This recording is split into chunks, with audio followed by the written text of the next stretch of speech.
गुरु प्यारी सात संगत जी, आप सभी को प्यार भरी राधा स्वामी जी। सात संगत जी, कुछ लोग ऐसे होते हैं जो हर समय किसी न किसी से बात करते रहते हैं।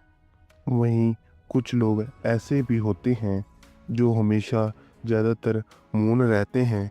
क्या मौन रहने से हम जल्द सफल व्यक्ति बन सकते हैं? अगर हाँ, तो क्या हर स्थिति में चुप रहना सही है? इन सब विषयों पर हम इस वीडियो में बात करेंगे।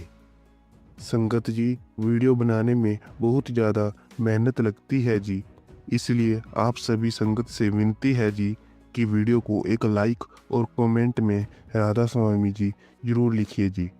संगत जी, सबसे पहले एक युवा सत्संगी की एक परेशानी के बारे में जानते हैं और कैसे बाबा जी ने उस सत्संगी की परेशानी को दूर किया।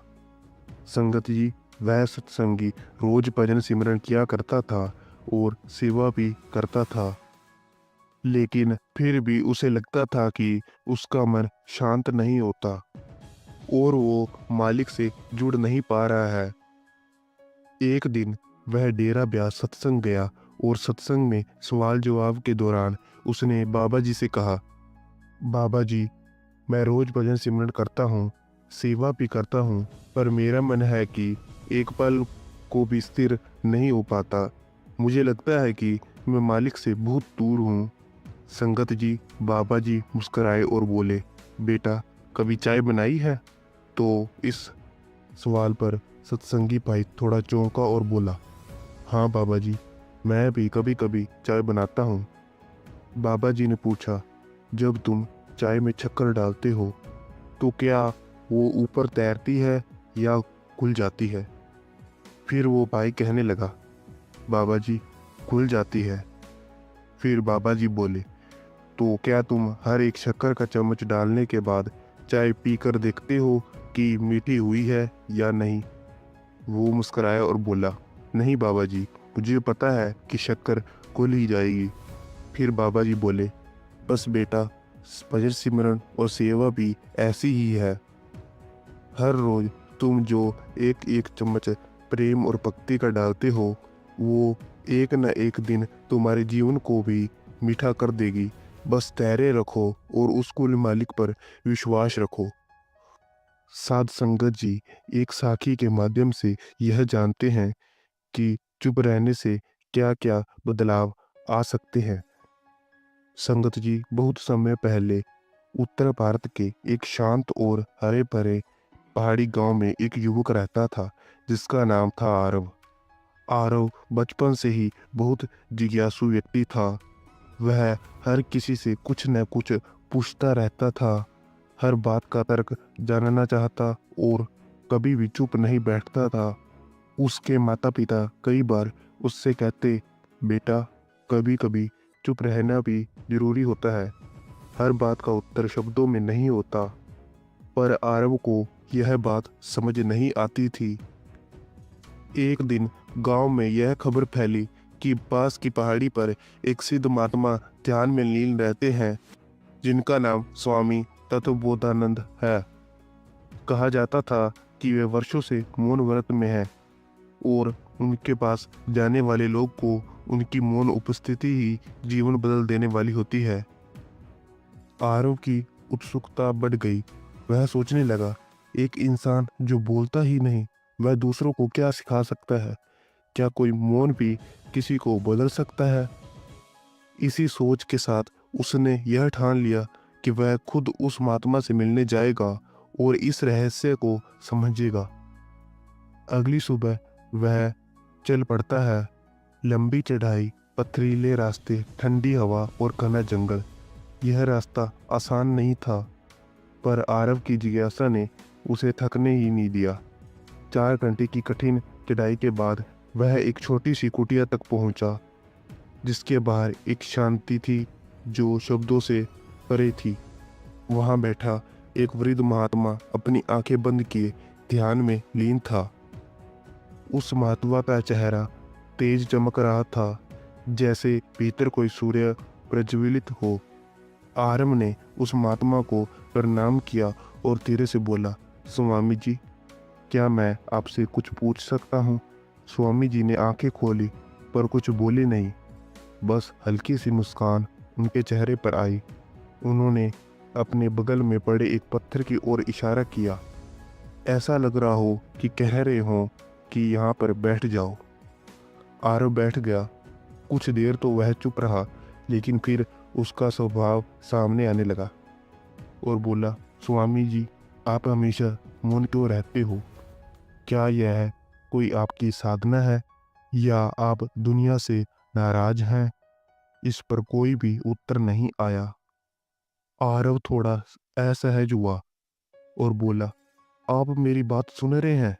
क्या आप मौन रहकर दूसरों को कुछ सिखा सकते हैं? स्वामी जी ने केवल मुस्कुराकर उसे देखा और फिर आकाश की ओर देखने लगे। आरव अब थोड़ा चिढ़ गया था। उसने कहा, अगर आप कुछ नहीं कहेंगे तो मुझे कैसे समझ में आएगा कि आप मुझे क्या सिखाना चाहते हैं? स्वामी जी ने धीरे से अपनी आंखें बंद कर ली। आरव ने कुछ देर और इंतजार किया पर कोई उत्तर नहीं आया। थक हार कर वह उठा और बोला, शायद यह मेरी गलती थी कि मैं यहाँ कुछ सीखने आया। आप तो बस चुप ही रहते हैं। वह जाने ही वाला था कि तभी एक तेज हवा का झोंका आया और पास की एक पुरानी सूखी पेड़ की शाखा टूटकर जमीन पर गिर गई। हवा कुछ इस तरह चली कि शाखा के टूटने की आवाज ने सन्नाटे को चीर दिया। उस क्षण आरव चौंक गया। न जाने क्यों उसका मन एकदम शांत सा हो गया। स्वामी जी ने आंखें खोली और पहली बार हाथ से एक इशारा किया। उन्होंने अपने कान की ओर इशारा किया और फिर दिल की ओर। आरव समझ नहीं पाया पर कुछ उसके भीतर धीरे धीरे बदलने लगा था। उसने खुद से कहा, शायद मैं बहुत ज्यादा बोलता हूँ। शायद मुझे भी कुछ देर मौन रहना चाहिए। उसी दिन के बाद आरव वहीं पर ठहर गया। पहले दिन तो वह बेचैन रहा। उसे बार बार कुछ बोलने का मन करता, कोई तर्क करने की इच्छा होती, लेकिन स्वामी जी पूरे समय शांत रहते, सिर्फ आंखों से, इशारों से, कभी मुस्कुराकर तो कभी ध्यान में डूबे रहकर वे आरव को मौन में रहना सिखा रहे थे। दूसरे दिन से आरव ने बोलना छोड़ दिया। पहले यह एक प्रयास था, फिर धीरे धीरे ये उसकी आदत बनने लगी।